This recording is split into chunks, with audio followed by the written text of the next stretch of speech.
These are the Wharfedale Diamond 12.0. If you're familiar with Wharfedale, you have likely heard of the renowned Diamond range, especially the Diamond 9 and 10 series, which were highly praised and even remain available for purchase even now. The Diamond range is crafted for the budget-conscious audience, but the affordable price tag simply doesn't reflect their build quality and, most importantly, the sound quality.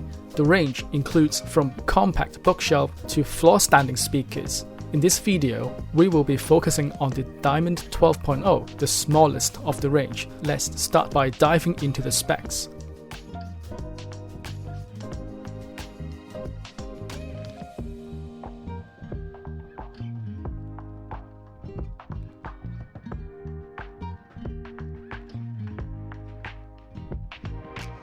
As one would expect from a product bearing the Diamond name, the build of these speakers is outstanding for the price. They have a simple yet classy look, with the white and walnut option being particularly appealing.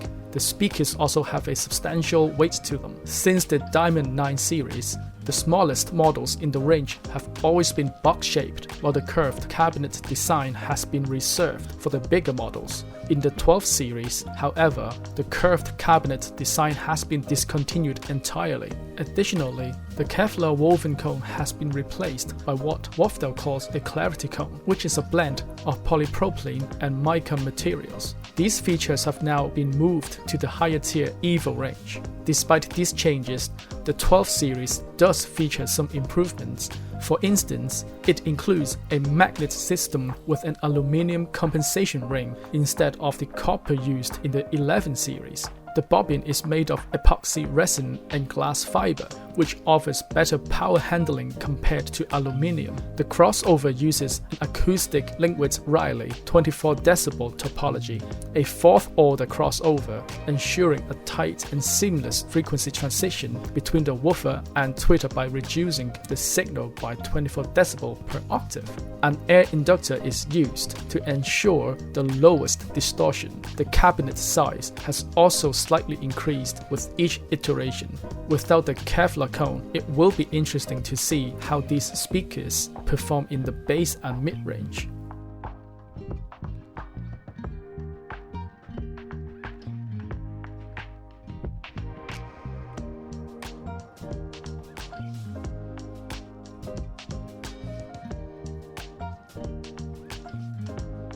Before running any tests or measurements, I almost always use the Yamaha RN500 amp to give the speakers some time to burn in. Upon my first listening, these speakers definitely have that Wharfedale signature warm sound, similar to the Diamond 10.1.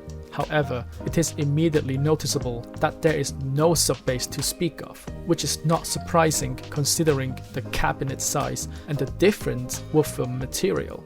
Another trait I found is that they are a bit slower than the 10.1 if I remember correctly, but not to the point where they sound dull. In the end, I chose the Pioneer A400 amp Wim Mini as the streamer and connected to the topping D50 stack with an optical cable. I decided not to use the Sony TAFB940R or the Yamaha RN500 as the extra heft in the bass makes them sound even slower.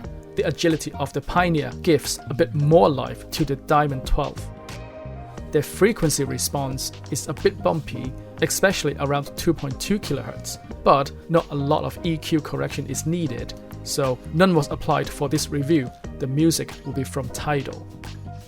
These Diamond 12 are the smallest in their range. While they have enough power to pump out volume, their scale and stereo image aren't their strong suits. Put on significance from the Nier Automata original soundtrack, they fall short in capturing the track's spaciousness, particularly the sense of height and depth. With Bubbles by Yoshi Horikawa further reveals their unstable soundstage. While there is decent width, the elements in between are somewhat blurred, though their specs suggest a lower bound frequency of 65 Hz. There is little to no sub-bass presence. However, the bass performance is far from weak. Put on Playing God by Polyphia, the kick drum sounds punchy and the bass is full, trailing off nicely.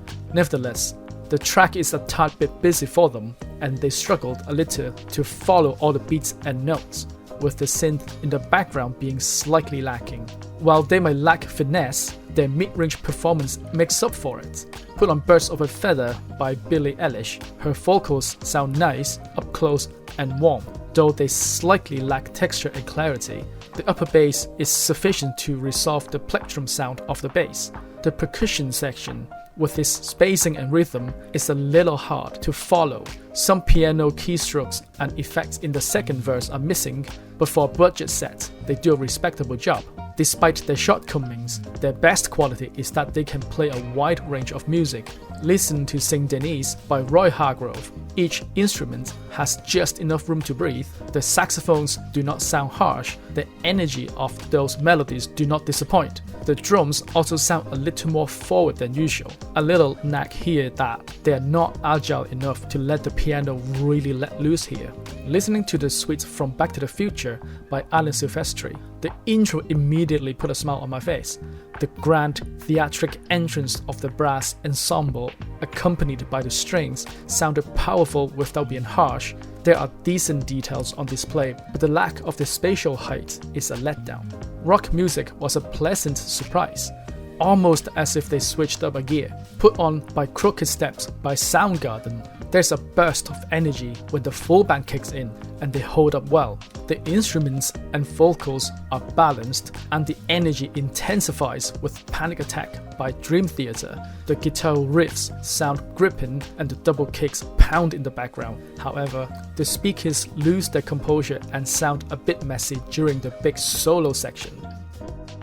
I was planning to include a comparison of the Diamond 9.0 with the 12.0, as the 9.0 features a Kevlar woofer. I specifically got a pair for this video. However, I was surprised to learn that there might be two versions of them. The original, which has a Kevlar woofer, which is clearly stated on their brochure, while the refreshed version, which has a carbon fiber woofer.